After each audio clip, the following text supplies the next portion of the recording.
Assassin's Creed Revelations marks a significant chapter in Ubisoft's historical action-adventure series. This latest chapter explores the final days of its two lead assassins, Ezio and Altair, and makes some significant improvements to the well-established formula, particularly in the area of storytelling. This is the best Assassin's Creed yet, but if you've been following the franchise for the last couple years, you'll still find this to be some very familiar territory. Unless the legend is a lie, you are the man I long to meet. Renowned master and mentor. Ezio Auditore de la Prego. Past Assassin's Creed games have suffered from some awkward storytelling, including plot points that seem to come out of nowhere and characters that weren't all that interesting.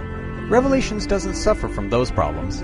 Its characters and cinematics are expertly crafted, and though the plot might seem a little arbitrary and meandering at first, it comes together nicely by the end.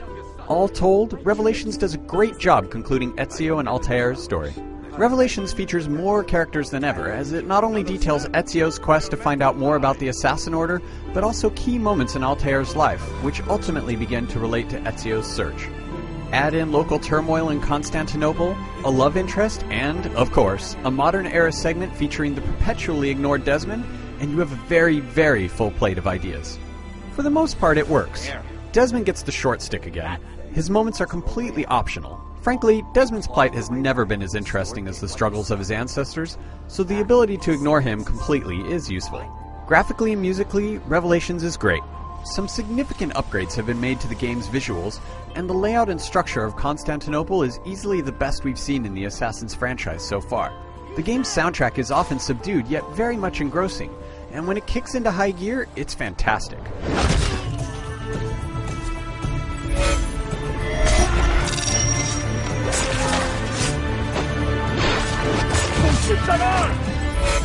A number of changes are introduced to the Assassin's Creed formula this time around, but the odd thing is the game still operates almost identically to its past iterations.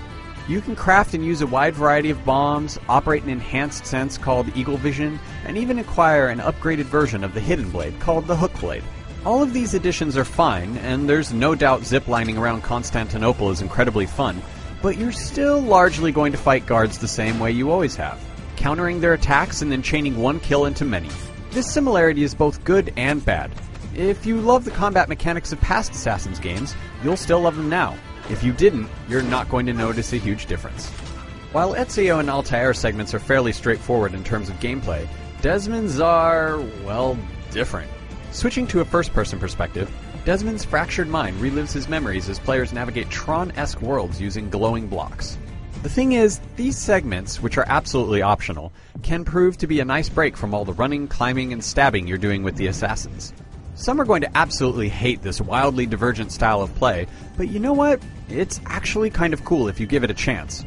Not everything in Revelations works well, though, namely den defense, which plays out like an awkward form of, well, tower defense. As Ezio captures various regions of Constantinople, the Templars will challenge him for control. Basically, waves of enemies walk down a street towards an assassin's headquarters. As they approach, Ezio commands various forces on the rooftops, including crossbow and rifle troops, to stop them.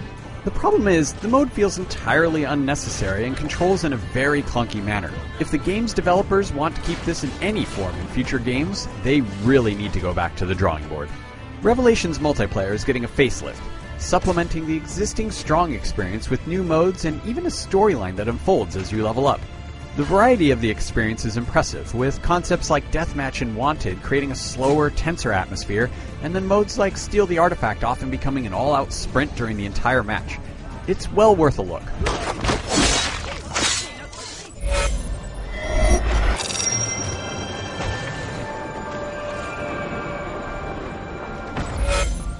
If you've played Assassin's Creed before, Revelations isn't going to surprise you in too many ways. The core essence of the game is very similar to past releases in the series. But while Revelations does serve as a perfectly fine upgrade to an existing formula, some changes, like den defense, don't really work well and should never have been included in the first place.